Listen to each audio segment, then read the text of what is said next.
أعوذ بالله من الشيطان الرجيم. Materi makin ini adalah coba kaji tentang hakikat doa dan ijabahnya. Sering kita mengeluh di dalam batin, bahkan terkadang dengan lisan begitu. Kemudian pun doa tenikan dia terkabul. Ya Allah, kekuat berdoa dan kini iman terkabul.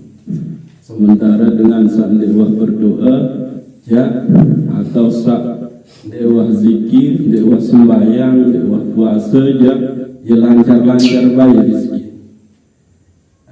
Terkadang itu muncul di dalam diri kita. Maka penting untuk kita kaji Nabi sebetul satu paran-aran doa ini. Jadi secara hakiki apa yang kita minta itu adalah sesuatu yang memang sudah Allah pastikan itu adalah untuk kita. Niki seharusnya pahami dulu.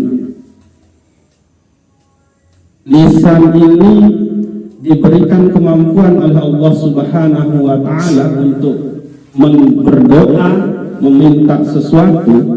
Itu berarti saat laku niki sampun tak tertulis oleh Lauhul Mahfuz untuk itu. Lagu sejadi permasalahannya adalah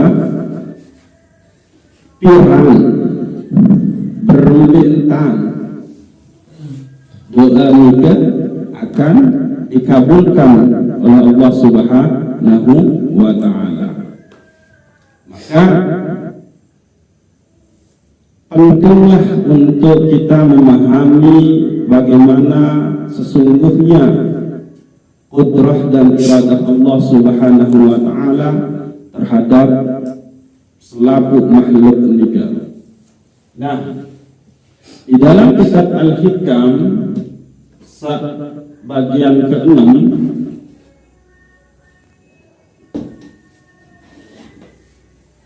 jika disebutkan la yakun ta'akhuru amidal atari ma'al ilhahi fid du'ai mujiban liya'sika fahuwa dhamina lakal ijabah fima yahtaru li nafsik wa fil waqti allazi yuridu la fil waqti allazi turidu.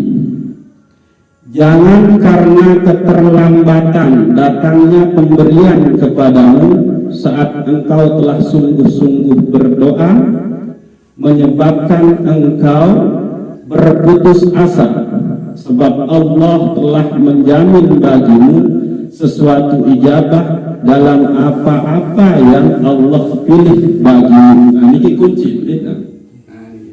Sebab Allah telah menjamin bagimu suatu ijabah, suatu balasan, sesuatu yang dikabulkan dalam apa-apa yang Allah pilih bagimu. Nah, ini. Jadi doa yang kita panjatkan saat ini, misalkan, ya Allah berikanlah hamba rezeki, belum tentu itu yang akan dikasih oleh Allah Subhanahu wa Ta'ala. Sehingga yang lebih mengetahui, yang paling mengetahui kita adalah pencipta kita. Jadi Allah tahu bahwa yang kau butuhkan saat ini, hari ini adalah bukan apa yang engkau minta, tapi apa yang menurut Allah memang cocok bagimu pada saat ini, pada waktu ini, pada tempat ini. Ini kita harus ke garis bawahnya. Jadi tidak berdoa ke lunasan negara, lunasan jodoh, jeluki. Lalu ternyata Allah mungkin jodoh, selain berdatangan ke si Allah. Berarti Allah itu memahami bukan jodoh, bukan istri, bukan pasangan yang engkau butuhkan saat ini, tapi ini. Kenapa? Karena Allah yang mencipta diri kita, berarti Allah yang paling tahu tentang diri kita, kapan saja, di mana saja. Ini ya satebaran aran, tapi aran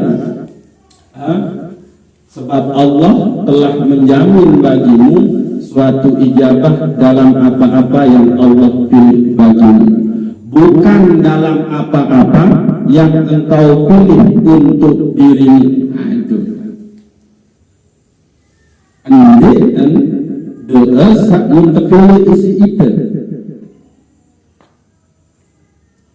Nah ini disinilah dia bahwa manusia itu sebetulnya dia tidak memahami dirinya, tapi Allah lah yang memahami diri kita. Selama ini gara-gara telapah, bukan? Gara-gara kesusah, isi kepeng. Maka yang kita minta berdoa, yang kita minta di dalam doa kita adalah rezeki. Padahal belum tentu itu yang menurut Allah dibutuhkan oleh kita. Nah, gitu. Bahkan ini ngegantung dengar ngapi juga, malah dia datang ke mulut. Akhirnya dengar isita pengupi. Padahal tamu itu adalah rezeki.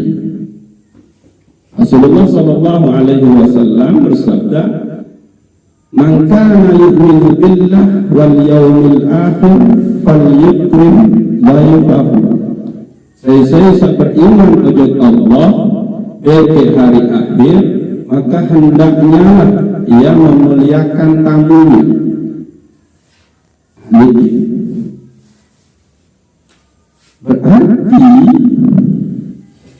kita harus benar-benar memahami ini. Jalani kamu tendek gedung nanti juga gula, kopi, mako, rokok, pulsa. Orang datang temui. Yang harus disadari bahwa itu tamu itu adalah rezeki dari Allah Subhanahu wa Ta'ala. Bisa saja tamu itu adalah sebab Allah nanti memberikan jalan rezeki yang memang kita butuhkan. Ini harus dipahami. Bukan dalam apa-apa yang engkau pilih untuk dirimu. Nah, lalu di situ Allah Subhanahu wa Ta'ala juga menegaskan, wa fil waqti allazi yuridu la fil waqti allazi turidu. Dan pada waktu yang Allah kehendaki, pada waktu yang Allah kehendaki pula. Terus bukan pada waktu yang engkau kehendaki.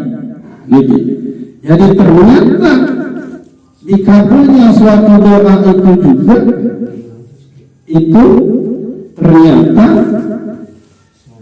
Allah juga lah yang menentukan waktunya, bukan kita yang menentukan waktunya. Maka dalam posisi ini sebetulnya kita diajarkan oleh Syekh Imam Ibnu Athaillah As-Sakandari bahwa sadarilah posisimu adalah makhluk, posisimu adalah mungkin wujud, posisimu adalah manusia hamba yang selalu bergantung kepada Allah, Allahus Samad. Maka itu yang harus ditanamkan di dalam qalbu. Itu yang dikaji secara ilmu akidah. Allahus Samad itu adalah tauhid somadiyah. Semua makhluk bergantung kepadanya. Dan haram memang Allah lah yang menciptanya. Maka doa itu hakikatnya adalah yang paling memahami kebutuhan kita itu adalah Allah. Dan yang paling tahu waktu daripada diijabahnya doa itu adalah Allah. Jadi bukan semata-mata kemilik kita. Sehingga lamun nun berdoa sejelur dua jelur sampai berbulan-bulan Allah juga belum mengabulkan, itu berarti memang Allah belum menghendakinya. Kenapa? Berarti Allah tahu bukan itu yang engkau butuhkan.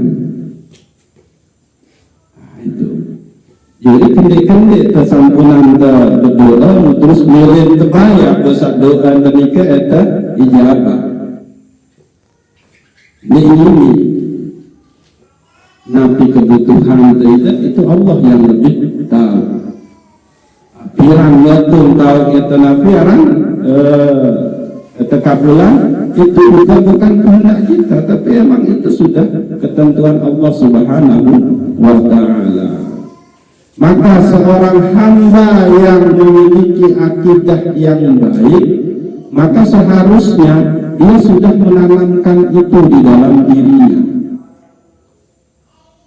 Bukanlah apa-apa yang diminta itu mu'ita terus atur Allah Subhanahu wa Ta'ala. Namun jamin dengan dengan pedagang milim panas.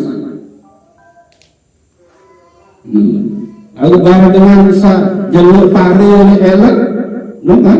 Pun datang hujan, ya Allah, terigama, pentun hujan ini, diingkari pari ini. Lalu para petani, tentu tak pilih hujan. Jadi si kurang ajar kita jadi panjang, kita mengatur Allah. Secara tidak sadar kita sudah mengatur Allah dengan doa-doa kita. Ud'uni fastajib lakum. Berdoalah, memintalah kepadaku, maka aku akan mengabulkannya. Tersungguh emang lagu dia terbalik ngatur-ngatur. Ini kemana ya Allah? Ya Allah, kemarin kita baca Quran, aku mendarat keping sikit baca, sikit baca Quran. Silat dalam depan. Jadi dia merasa meminta sesuatu yang baik, lalu terus dia pun merasa Allah akan mengijabah. Ya belum tentu. Ini. Jadi harus betul-betul pahami bahwa kemana kita belum tentu itu yang terbaik bagi diri kita, tapi Allah lah yang tahu apa yang benar-benar kita butuhkan, dan itu sudah ditentukan waktunya oleh Allah Subhanahu wa Ta'ala. Yang jelas marah oleh awal sabaru itu bahwa segala sesuatu yang kita minta itu pada dasarnya sudah tertulis, itu yang emang ada di dalam diri kita. Lalu saknikman kebau pahami itu adalah apakah waktumu emang ia kebutuhan. Jadi tidak mungkin yang berdoa lalu sesuatu memang telah tercatat oleh Lauhul Mahfuz. Ini jadi sesuatu yang kita minta itu adalah sesuatu yang memang itu sudah dijanjikan oleh Allah Subhanahu wa Ta'ala. Maka seorang muslim umat Nabi besar Muhammad sallallahu alaihi wasallam di situ harus beriktikad dengan kuat. Innallaha la yukhliful mi'ad. Ya Allah bukan dia hianati, dia pungkiri ya apa sawah janji, sampunan janji, ini mungkin.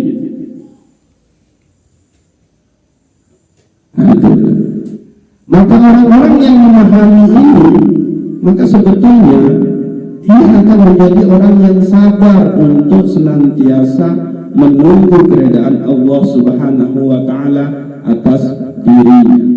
Karena dia yakin mungkin Allah lupa, mungkin Allah nikah pungkiri janji juga. Jadi orang-orang yang beriman nikah ya pasti akan ditolong oleh Allah Subhanahu wa Ta'ala.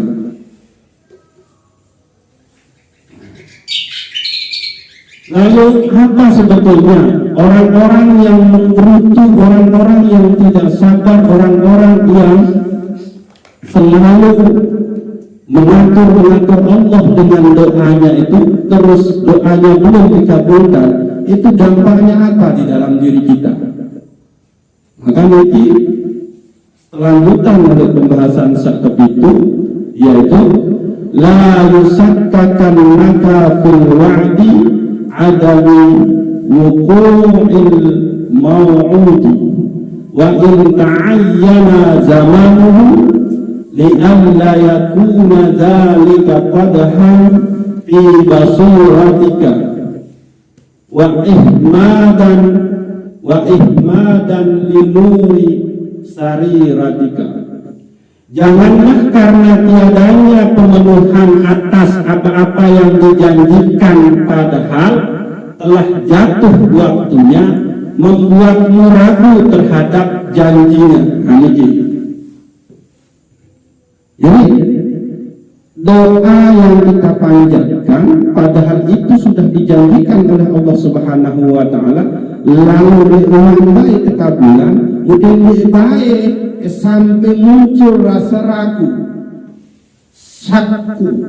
sakka, raiba, itu ragu, raiba. Orang-orang yang memiliki rasa ragu di dalam dirinya atas ketentuan Allah Subhanahu wa Ta'ala, maka itu akidahnya rusak. Itu sama halnya dia suuzon kepada Allah Subhanahu wa Ta'ala atas sifat Rahman Rahimnya. Nah ini, jadi dengan saat memiliki keraguan, as-sadku ar-raiba di dalam diri lantaran kemilikan yang terijabah oleh Allah Subhanahu wa Ta'ala, maka dia meragukan daripada Rahman dan Rahimnya Allah, maka itu akidahnya rusak. Menyaunya orang yang ragu itu akan melahirkan suuzon kepada Allah Subhanahu wa Ta'ala. Apa yang disuuzonkan di situ? Sifat Rahman dan Rahimnya Allah Subhanahu wa Ta'ala. Nah, selesai ragu dengan Rahman Rahimnya Allah, maka dia harus bertaubat. Itu. Jadi seketika yang terbesit di dalam qalbu kita bahwa kuat balik kebetulan dalam imam baik dalam tentu si Allah menurut juga aku. Nah itu apa-apa yang dijanjikan padahal telah jatuh waktunya membuat ragu terhadap janjinya, agar yang demikian itu tidak menyebabkan basirahmu buram dan cahaya sirmu padam. Ini kita poin itu tidak membuat basirah kita nawaran padam pudar. Nabi makna pudar ini kedua siru. Tulis sampunan terbahas tentang basirah. Basirah ini kan Nabi mata hati yang menuntun kita untuk senantiasa melihat, menyadari al-haq itu sendiri. Lalu karena muncul raibah asakku di dalam diri lantaran doa tidak terijabah, maka di situ mulai basirah kita itu pudar. Nah, saya basirah nikah pudar, ya sudah, nur ilahi itu akan jauh. Ini yang pertama, yaitu basirahnya akan buram dan cahaya sirnya akan padam. Sir itu adalah rahasia. Dia tingkatannya lebih tinggi daripada basirah. Sir itu yang mampu menembus ke hakikat diri. Jadi orang-orang yang sudah sampai kepada sirnya, nah itu dia sudah tahu kapan dia akan meninggal. Itu dia diberikan gitu oleh Allah Subhanahu wa Ta'ala. Itu sir. Tapi di sini malah sir itu, cahaya sir itu akan padam. Sementara basirah kita hanya akan pudar. Gitu. Jadi lebih bahaya sir itu padam ketimbang basirah itu pudar. Gitu.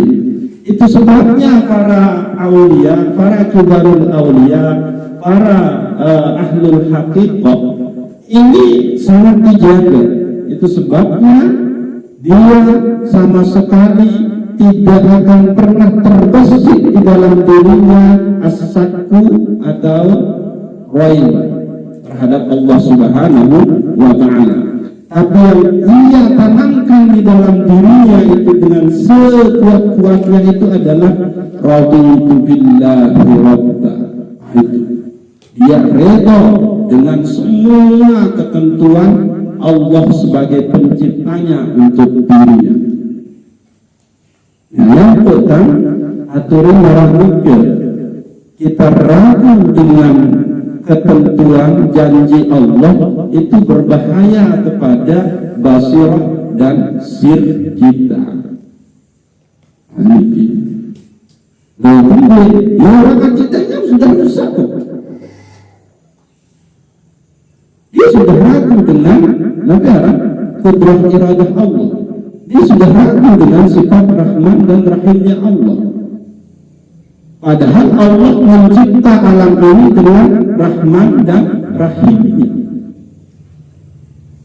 Lalu Rahman, sifat Allah yang Rahman dan Rahim ini terpantul, tercermin di dalam diri Rasulullah, terwujud dalam bentuk sifat yang jamaliyah, sifat Rasulullah yang begitu indah. Maka kalau Rasulullah ditanya, kenapa engkau ya Rasulullah, padahal dosa-dosamu itu sudah diampuni, kenapa engkau masih beribadah sembahyang sampai seperti ini? Maka Rasulullah menjawab, apakah ndek kekanggu, ndek kekanggu jadi hamba yang bersyukur? Nah, itu Rasulullah Sallallahu Alaihi Wasallam. Maka pentingnya bagi kita untuk benar-benar meyakini bahwa Allah itu pasti akan menepati janjinya. Adapun doa-doa yang belum terkabulkan itu berarti bukanlah sesuatu yang memang benar-benar dibutuhkan oleh sang hamba pada saat itu. Jadi apa yang kita butuhkan itu belum tentu itu yang terbaik bagi kita. Barang siapa yang ragu dengan ini, maka itu berarti akidahnya rusak. Orang yang akidahnya rusak nikah, maka kerugiannya adalah basirahnya, mata batinnya yang akan selalu mampu merasakan, melihat kehadiran Allah Subhanahu wa Ta'ala di semua aktivitas dirinya, itu akan pudar. Dan yang lebih tinggi lagi itu adalah nursirnya itu akan padam. Maka ini adalah kejatuhan yang sangat tinggi di dalam himmahnya, kejatuhan himmahnya yang sangat tinggi. Maka itulah kerugian terbesar bagi seorang hamba.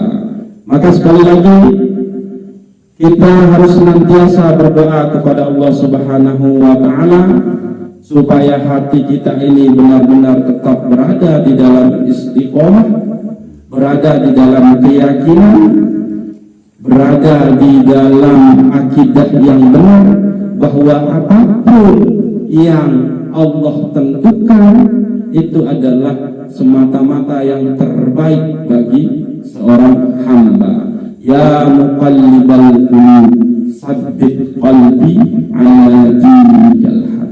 Wahai engkau yang maha membolak-balikkan qalbu, tetapkanlah qalbuku, qalbu hamba di dalam kebenaran ajaran agamamu. Ini doa kita. Ini pun menjadi doa Rasulullah Sallallahu Alaihi Wasallam. Maka supaya hati kita terjaga, maka amalkan ini menjadi doa yang selalu kita panjatkan. Baru selesai sembahyang selalu ya muqallibal qulub sabbit qalbi ala dinikal haq. Wahai engkau yang maha membolak-balikkan qalbu, tetapkanlah qalbu hamba, keyakinan hamba, akidah hamba, iman hamba kepada ajaran agamamu yang benar. Semoga Allah Subhanahu wa taala merahmati kita dan apa-apa yang kita pelajari dari kitab Al-Hikam Syekh Imam Ibnu Athaillah As-Sakandari ini mampu kita wujudkan di dalam perjalanan kehidupan kita sehari-hari.